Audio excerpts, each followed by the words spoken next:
111 in our library. It is from a survey company that offers to pay its members to take surveys. The goal is to increase qualified surveyed panelists. As you may know, in that space, it's harder and harder to get people to respond and take the surveys. And there are many models, business models, built around your ability to get people to participate. At MarketingSherpa, when we build a benchmark guide, I was just reviewing all benchmark guides worldwide on optimization. We have about 4 times as many companies be engaged to do the benchmarks than any other piece out there. We have to get you to respond and tell us what you're doing and answer these questions in order to get the most effective research for you. This group sells their capacity to get people to respond to surveys, and they needed help. So the research question was, which panelist registration page will have a higher conversion rate? And here was the original page. There's a logo, there's the text.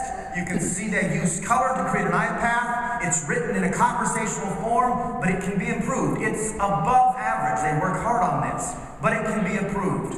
The blue boxes are our effort to anonymize the brand, but look at the left side of the screen and you'll see how long the particular form is. That's a lot of surveying, isn't it? And you've got to get people to somehow respond to that. So we looked at, there's the middle of the page, there's more of the middle of the page, and there is the bottom of the page. How many of you feel like your job isn't as hard as you thought it was? You don't have to get people to fill all of that out in order to elicit a response.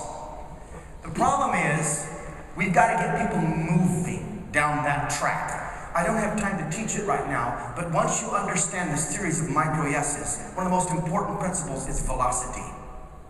You actually want to increase the pace with which they're traveling through your path. And anything that slows velocity is inhibiting your conversion rate and can create for you difficulties, a mitigated response rate. In this case, we've got to get you initially engaged. And to go back to the metaphor, someone here needs a good pickup line because they're particularly ugly.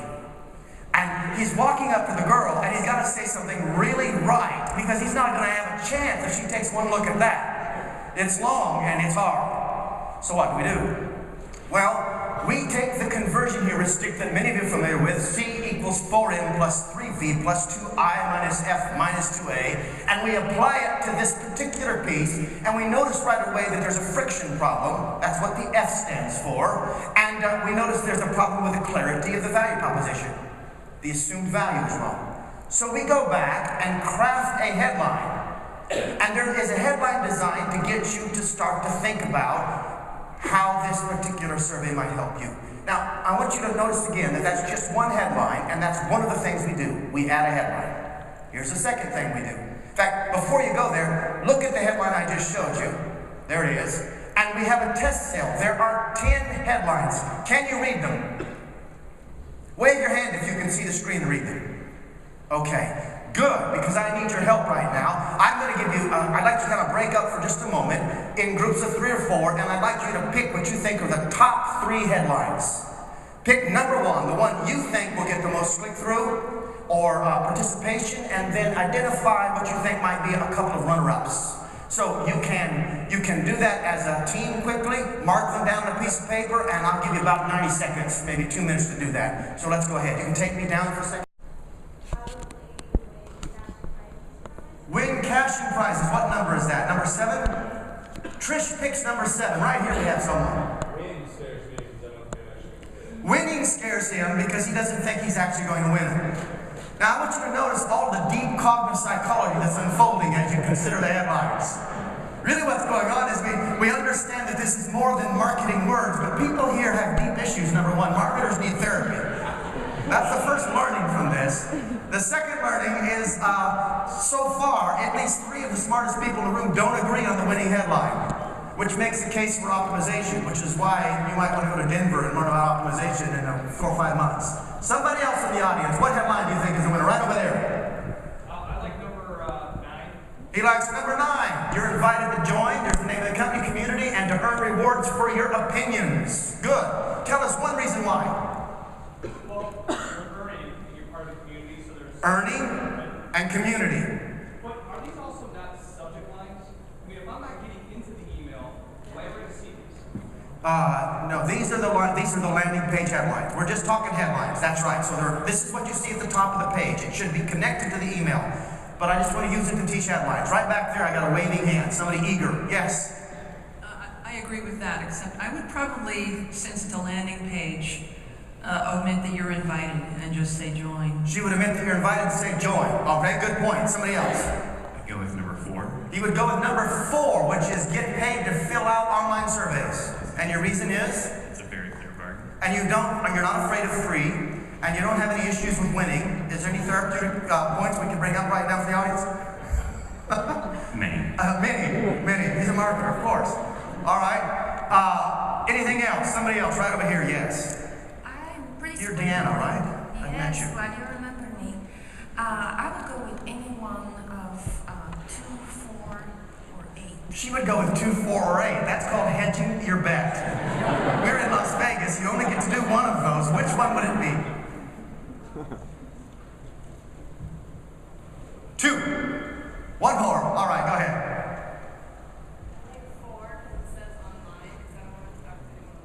All right, she likes 4 because it says online, because she doesn't want to talk to anyone on the phone.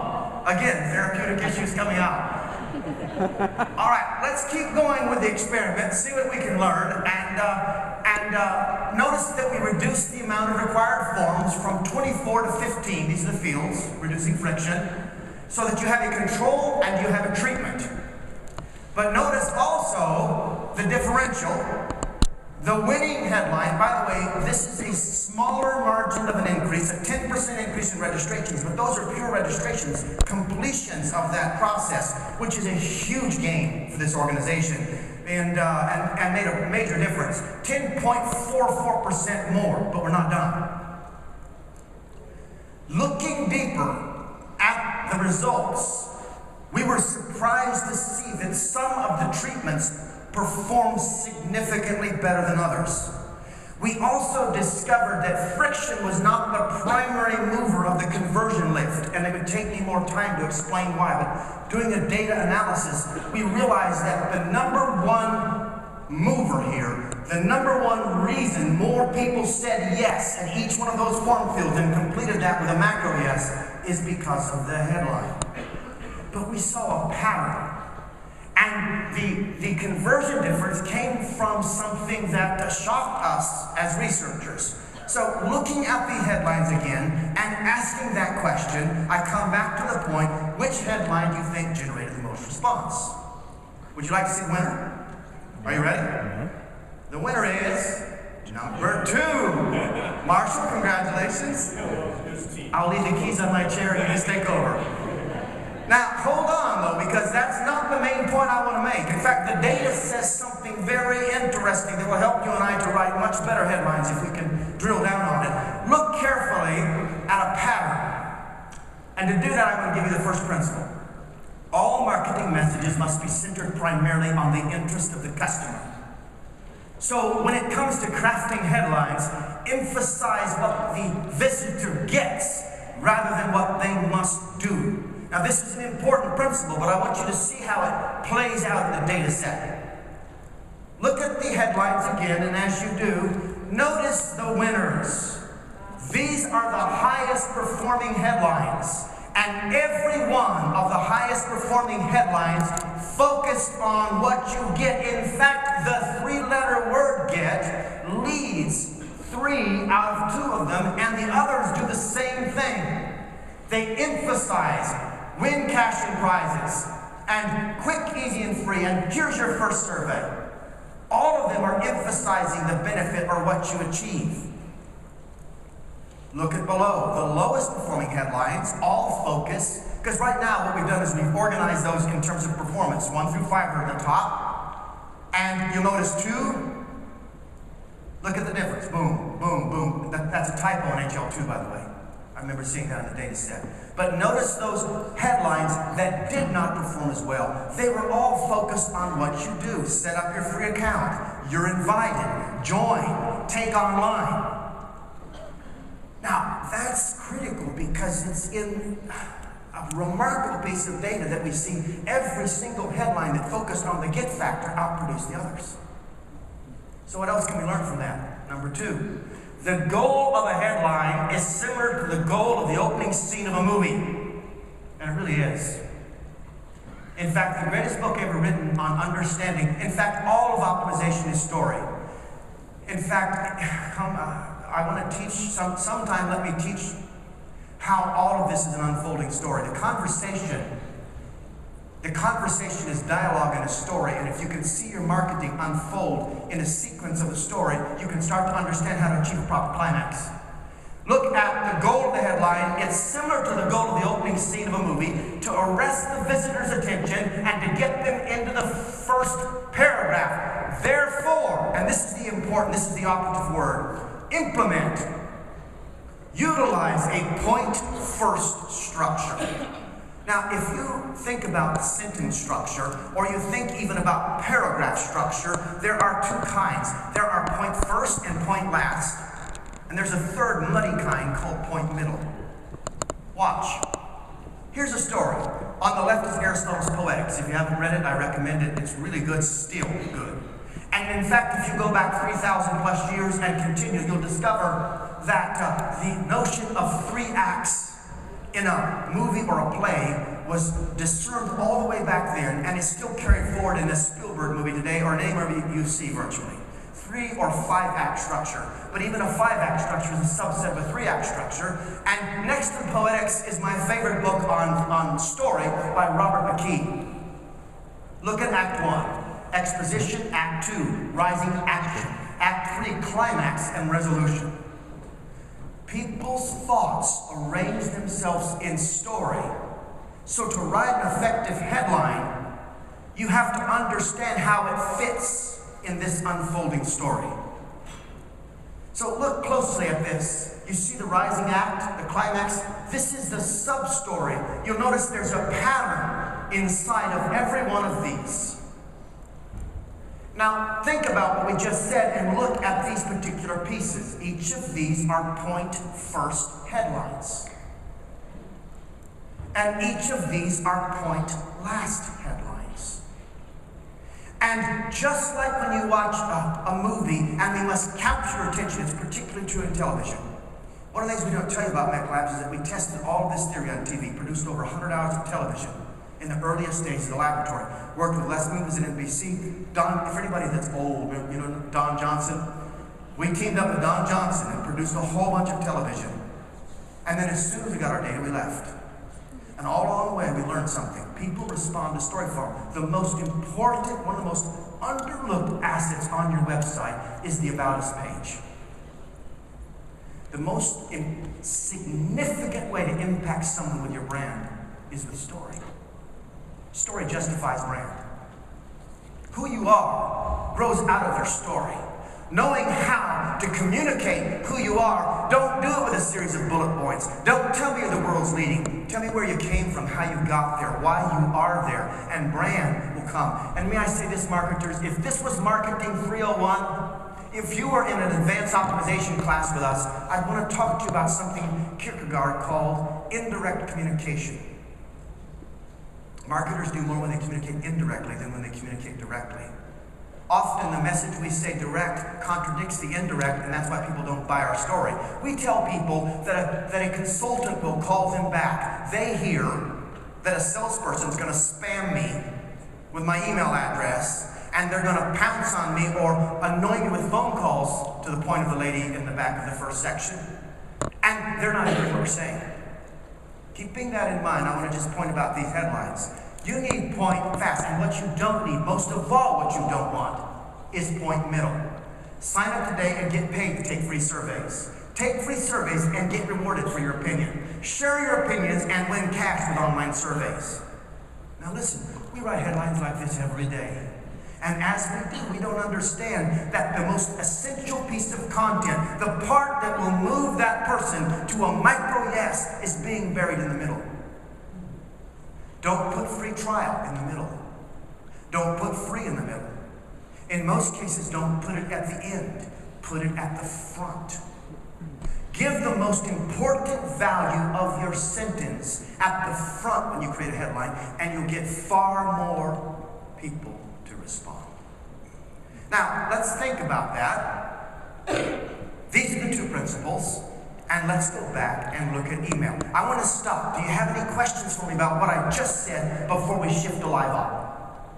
Raise your hand fast, or I'm going to shift gears quickly. Yes, sir. David Black, is that you? Yes. Go ahead. Is free dangerous? Is free dangerous? Yes, 2 questions. All right. If we charge double, that'll be an extra charge, David. All right. Number 1 is free dangerous. I'm going to answer that. Keep going. Is free dangerous? And second, what's the difference between your subject line and your headline? Okay. Can they be the same? Interesting. So he asked 2 questions. I'm going to answer both of those, and then we're going to shift into live op. We're going to use the last few minutes drilling down on your submissions and applying this. The first question is free dangerous? Well, a value proposition is built around the ideal customer, and the answer is it depends on who you're talking to. The word free has been associated with, there's a catch in some people's mind. The word free can be caught in a spam filter. But the word free is still very powerful, and we use it every day in our laboratory to get results. But be sensitive to your audience and know if they've been inundated with the word free in a way that makes it lose its credibility, its force, or its impact on them. Remember, marketers, you're essentially missionaries contextualizing your message into the language of the people that you're trying to communicate to. You're like a missionary who's been sent to New Guinea, and before you can talk to them, you have to figure out the language and then speak your message to them in their language. Marketers must do that now. We translate our message into their language. There are only 4 activities in marketing, and there are only 4 elements. There is the sender, the receiver, and the message, and the means. The sender is you. The sender is the person communicating. The receiver is clearly the person on the other end. That's the prospect. The message is the heart of what we do. But the message must get there. It's either verbal, it's written, it's in some medium. That's your channels. That's your means. You can go get your MBA at Wharton right now. You can study marketing. You can glean all kinds of interesting skill sets. You can learn statistics, and you can learn about branding, but you still come away unable to move your needle. No offense on Wharton, I have good colleagues there.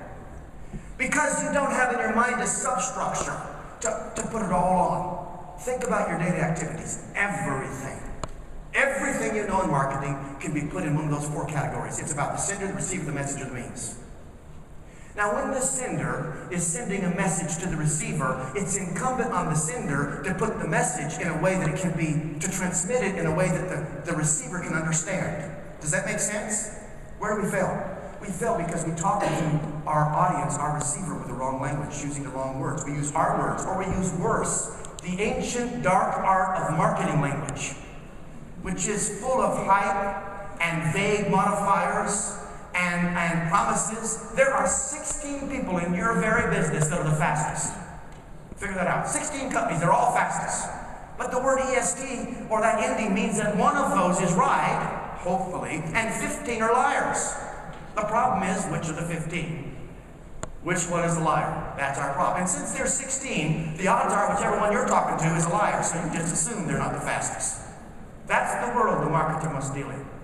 Which brings me back to your second question.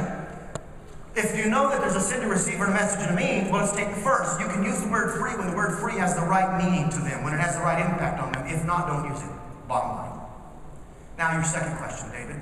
Articulate it again so that the audience remembers it, and because I don't remember it, but I'm faking it. Subject line versus headline. I like to use a subject line, because think about it in your email. The subject line is short.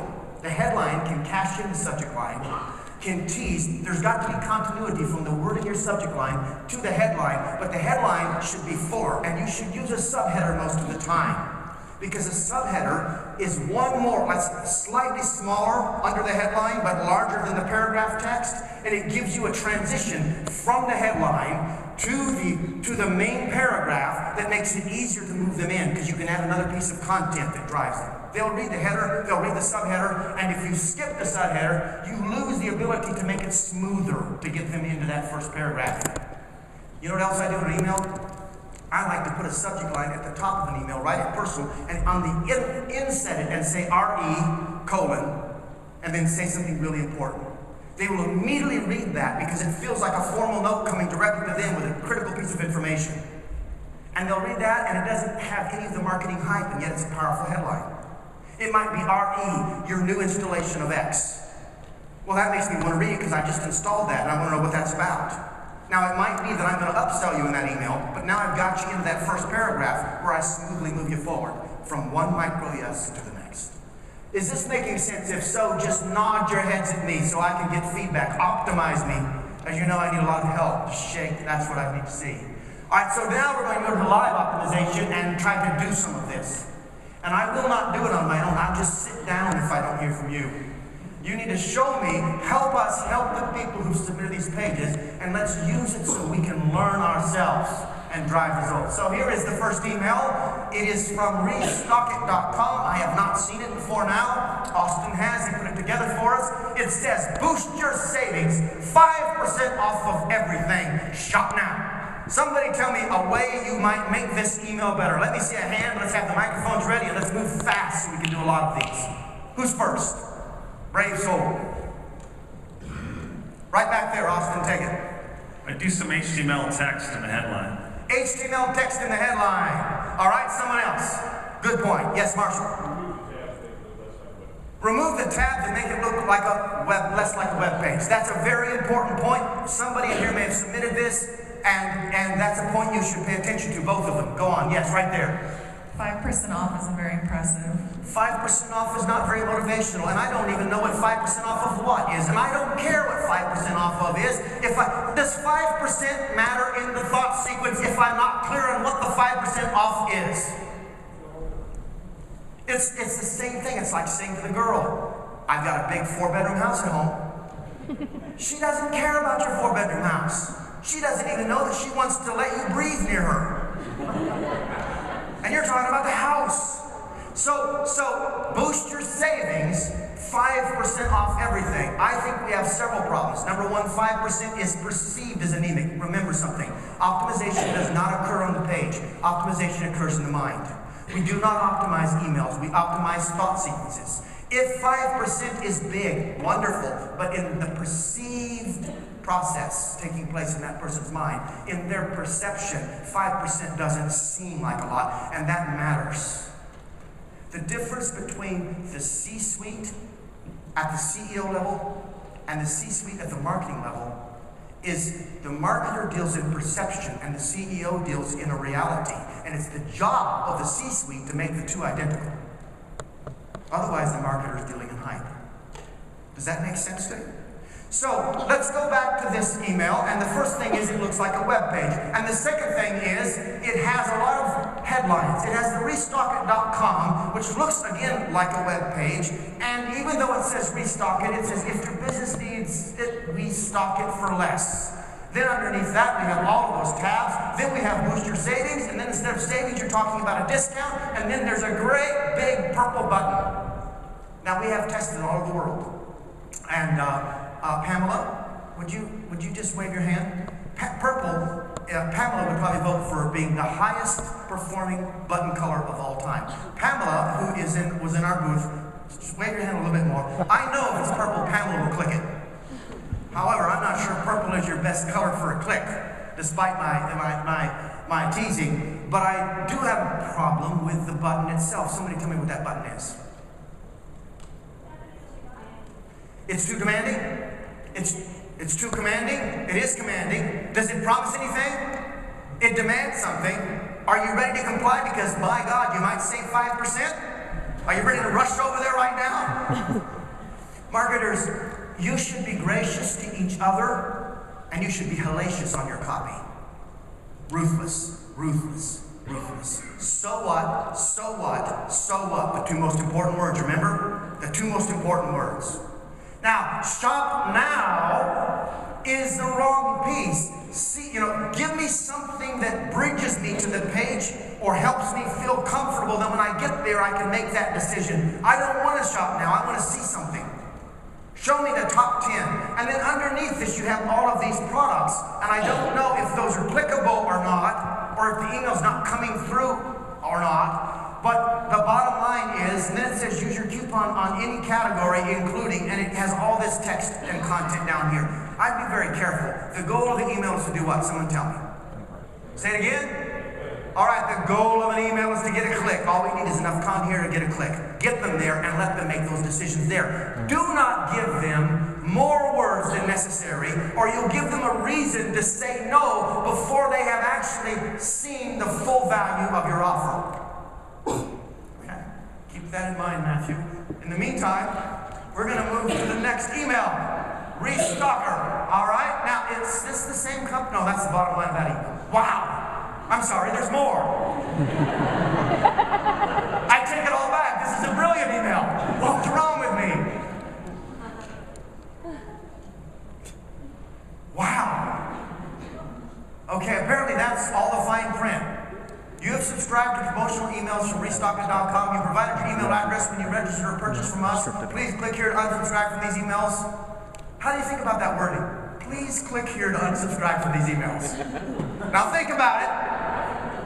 Remember what I said about you being a missionary? Is that really what you want these people to hear? Please click here and unsubscribe. Hurry, fast, quick, before we send another one to you.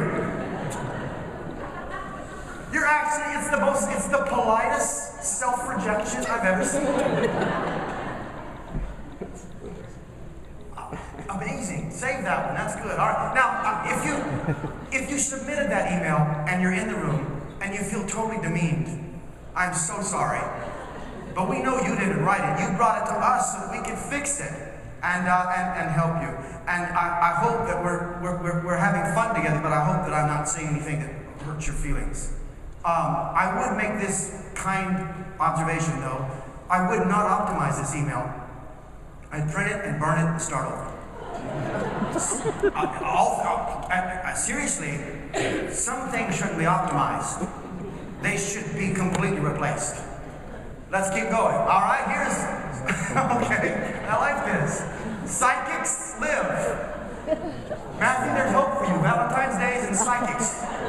Maybe we can use psychic powers to find a girl who has low taste or something like that. Matthew works with me like every day, right next to me in the office, right behind me. So I'm picking on him. I can get away with that. I don't quite understand the connection. Psychic, is that live or live? I guess that's live, right? And then it says Valentine's Day is almost here. Okay, I get it. Find your, Matthew, this is for you, man. Find your soulmate and love. All right. There's a headline for you. Find your soulmate and love. All right, guys, talk to me. How would you help this if it's possible to make it any better than it already is? It certainly has a big promise. Help me understand. That's the top half. Here's the bottom half. And look, there's Marky Mark.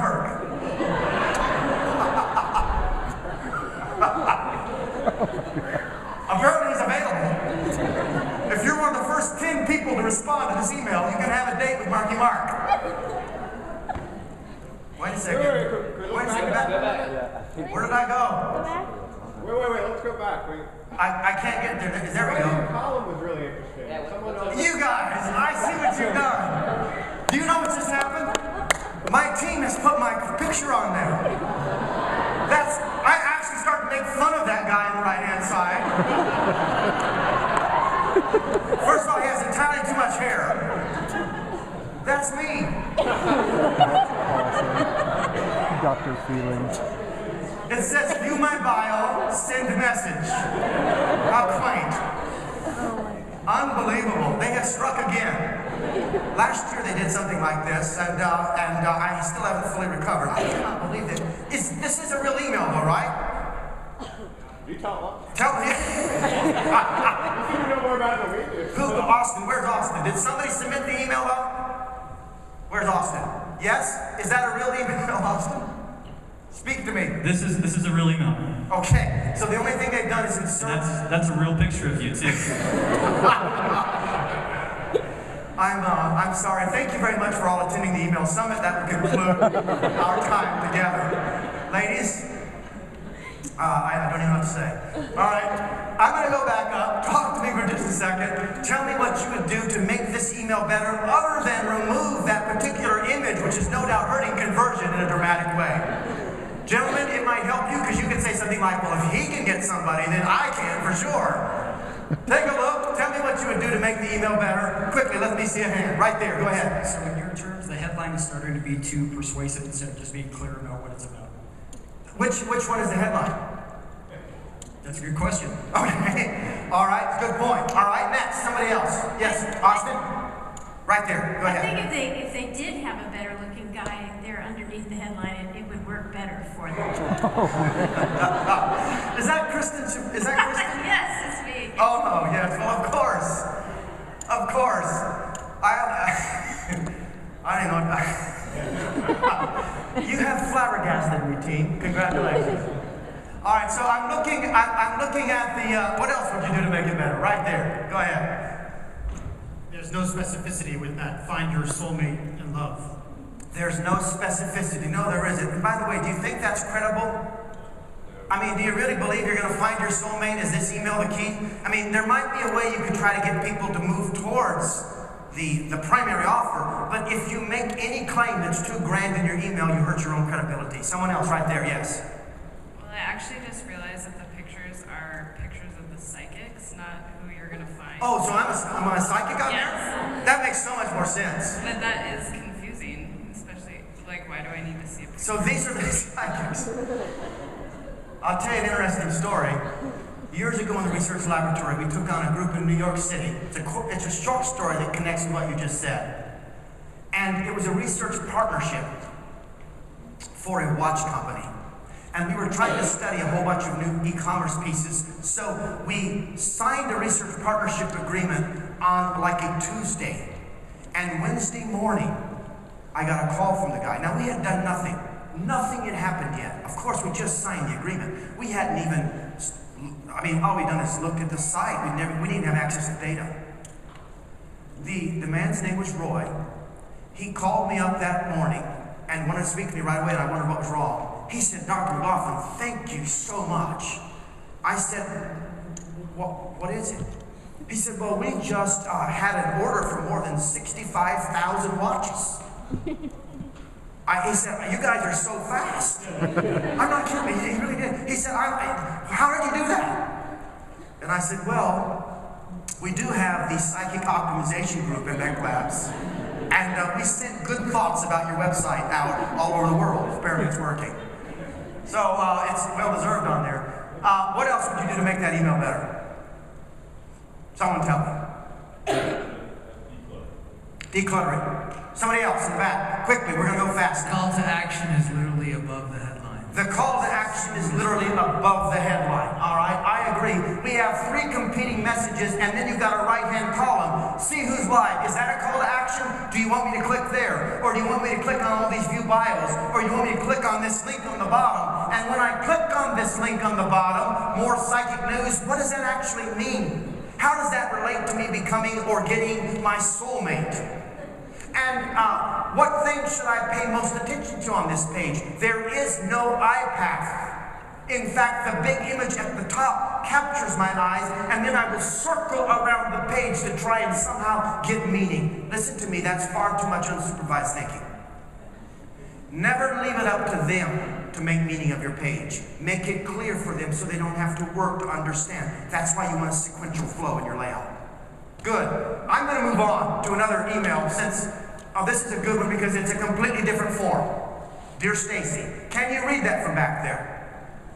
We have just a few minutes left. It says you can eliminate patient identification and specimen labeling errors. This was submitted today. And you know, I came in this morning thinking I would really like to do something to eliminate specimen labeling errors throughout your hospital. I mean, it's legit with barcode specimen collection.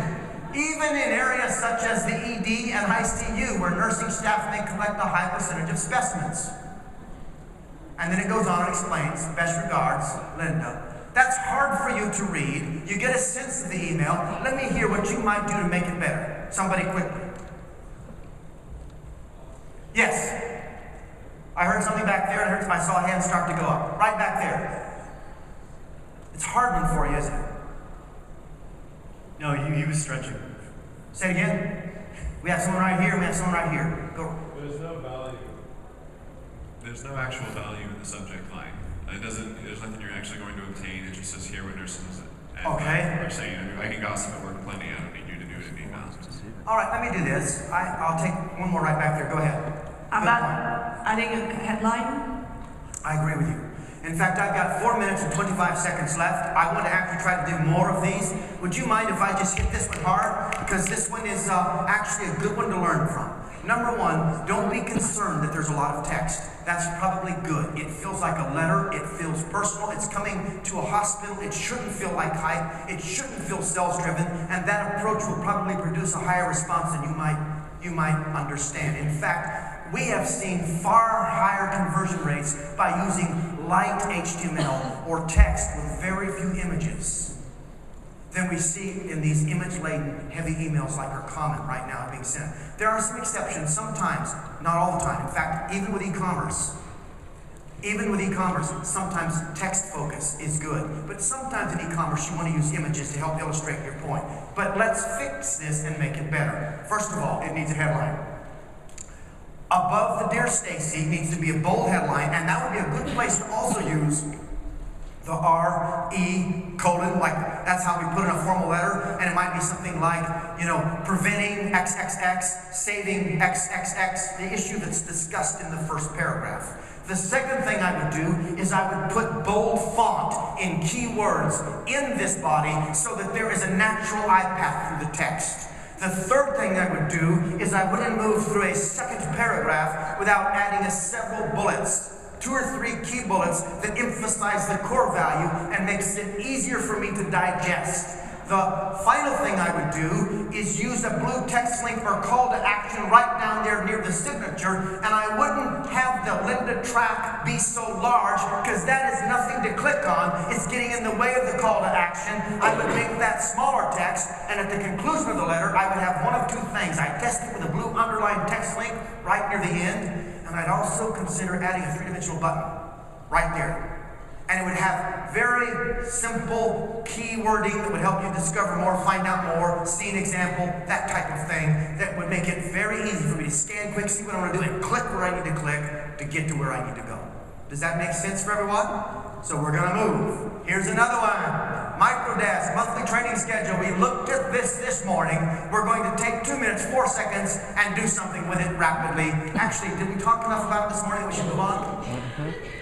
No, we'll go right there since we're covering right up to the wire. Somebody tell me how to make it better. This is your big chance. The cameras are rolling. You could be discovered by the talent agents for optimization with a smart insight right now.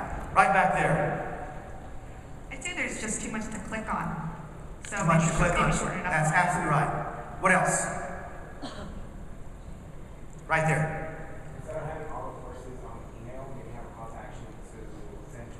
Say that to the microphone, that's important, and you're absolutely right. We're going to go right back there next. Say it again. So instead of having all the courses on the email communication, have a call to action that takes them to a landing page where then all the courses would be on the page. Absolutely correct.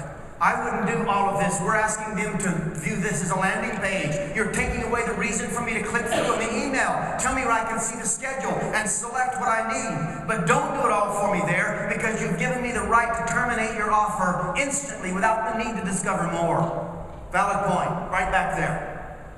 This goes along with what the gentleman said in the front, but if you look at it, it says view class schedule, and then it looks like the classroom training is, I don't know if it's the same thing or if it's different, so it kind of confuses me if I'm supposed to click in that banner or if I'm supposed to go down below. Yes, and I would, listen, this right-hand column just gets in the way of the core messaging. I don't want this to be a landing page. I want this to get you to the landing page where I can do a far better job of presenting. Because in the email browser, I can't communicate with you as well as I can on the landing page. I can't present the options for you as well. Someone else. Right back there, go ahead. It reads a little vague to me. I don't know MicroDesk, training better skills. The offer isn't really specific. It's a terrible headline, guys. Honestly, training equals better skills equals more opportunity. Sign up for a class today. I don't even know what the class is in. I don't want to have to look down there to get a general idea of what I'm talking about, and I don't want to have to figure out a cleverly worded sentence with equal signs. Make it really easy for me. And does the image need to be that large to capture my attention? I mean, it's just a person with holding her hands up. What is she saying? I'm clueless. I don't know what I'm doing. Look at this. What are you supposed to do? We pick this clip art. We stick it on the top of an email, and we hope it's going to up conversion. But I can test that face and change the conversion rate. And I'm not saying she's not a lovely person, but we just ran a test, and all we did is change the faces. And each office in this global company submitted the face of an employee. And guess which one? In a US-based test, a person from the China office, when we put her face on, conversion rates went up. Never just throw a face up there because it's in your clip art file. And make certain the image is communicating something. It might be that she's a teacher, but I can't tell. I think she's saying something like, is that not the lamest pickup line you've ever heard? And so we have got this much space at the top of the email, not doing the hard work that it should do to make it clear and easy for me to get to what I need to get to. All right, let me review and let me start to pull this down. First of all, what we should walk away with from the first email session was 3 arrows. Macro distortion, remember that? A second one was assumed value. Austin, what's the third? Conflated objectives. That was the morning session yesterday. Then today we're learning about placing your headlines in a point-first structure so that you can move quickly to what matters for them and what matters most. Tomorrow we'll learn so much more when we break down the heuristics and learn all those key pieces. But for now, I'd like to kind of end all of this by saying that at MECLABS, we are especially grateful that you would invest this much time to try and join the effort that we all have as a community to learn how to do what we do better. Marketers, you are undervalued in the organization. People don't understand what a remarkable science and art marketing can be. And I would love, as you engage with us more and more, to start to understand that there's so many faceting implications connected to what you do, that you could get up in the morning excited about the next discovery that you're going to make as you do your job. I know you're hurried, deadlines, budgets are reduced, sales is sometimes pointing their finger at you and blaming you for their lack of performance, and management's trying to fix their problems by having marketing sell more of something that shouldn't be sold to start with because the value proposition is weak. You have all of those things, but you also have a remarkable opportunity to think deeply about why people say yes. It applies everywhere. Do you know that we were approached by PhDs from UCLA that wanted to use the conversion sequence to get more people to accept free inoculations in third world countries using the conversion sequence? You're learning how people choose, why people choose, and there's a depth in your discipline that can keep you fascinated for years. Some of you are just getting exposed to MarketingSherpa. You don't even know how it connects to MECLABS. MECLABS is the parent research group with MarketingSherpa and Marketing Experiments and the B2B Lead Roundtable. These are all primary research groups doing discovery. Together, we're building a worldwide community of people who want to discover what really works. And we invite you to continue to participate. Share with us what you're learning. Make us better. I am embarrassed by how much I don't know about marketing still, how many questions we still have. But we're 6 years here into a 50-year plan. We've got a lot more learning to do, and I hope you'll join us. In Denver, we have an entire conference just on optimization, and I'd love to see you there. In those events where I keep seeing the same faces coming back and sharing with us what happened in the year before, we get better because of that. So come to the clinics, talk to us, make us better, and let's all work together to understand this discipline more and more. Thank you for coming, and we appreciate your trust. Thank you.